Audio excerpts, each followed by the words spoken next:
Now, it's a relatively easy process to find the critical path. That really is the path that follows the longest possible ways of doing things.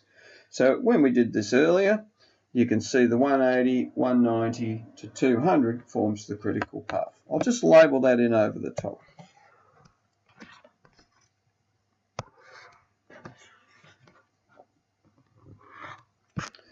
Many people feel that it is perhaps trickier to find the latest finishing times. Now, if we start with the critical path, this is a pretty straightforward process. Both the earliest start time and the latest finishing time of the previous activity have to be the same, because all the time factors here are critical for the project completion time. So I can fill those in pretty much straight away. 190 take 10, 180 checking, and obviously the 180 back to 0. Now what remains are the missing bits and pieces.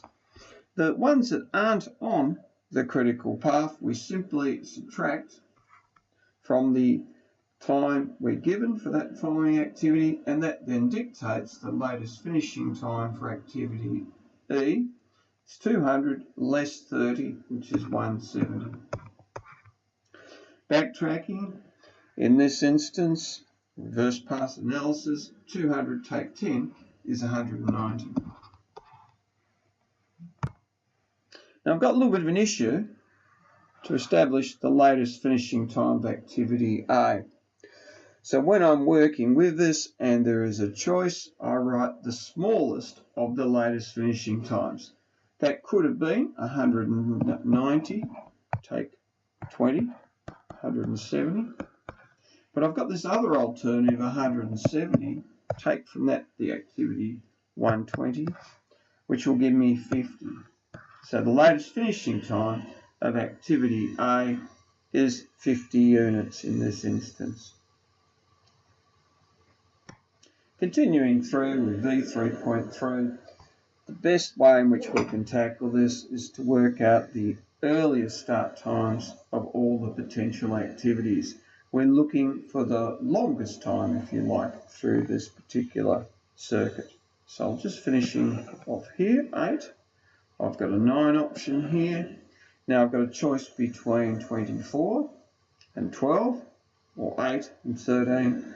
The 24, 9 and 15 wins out. The slowest time, if you like, 24. So already I'm progressing towards my critical path. Now, armed with the 24, there's a 19 and 0. That's not going to be it. 24 and 9, giving me 33. Definitely on the critical path. The 12, 12 and 8 is not going to be big enough for this sequence. Now, following this bottom connector, K, activities K and M will give me a longer time, so 41, and 6 is 47. That's completing the forward scanning.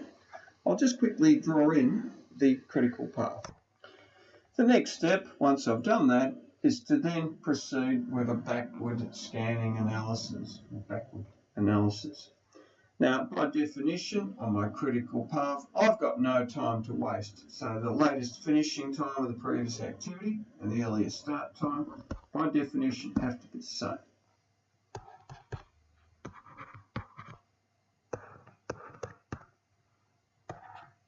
And back to 0.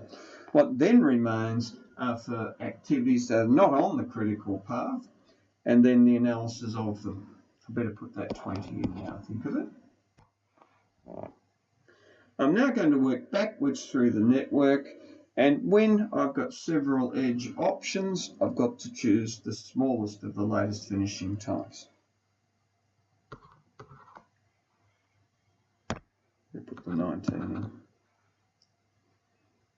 So for activity I, the latest finishing time of the previous one is 47 less the 12, which is 35.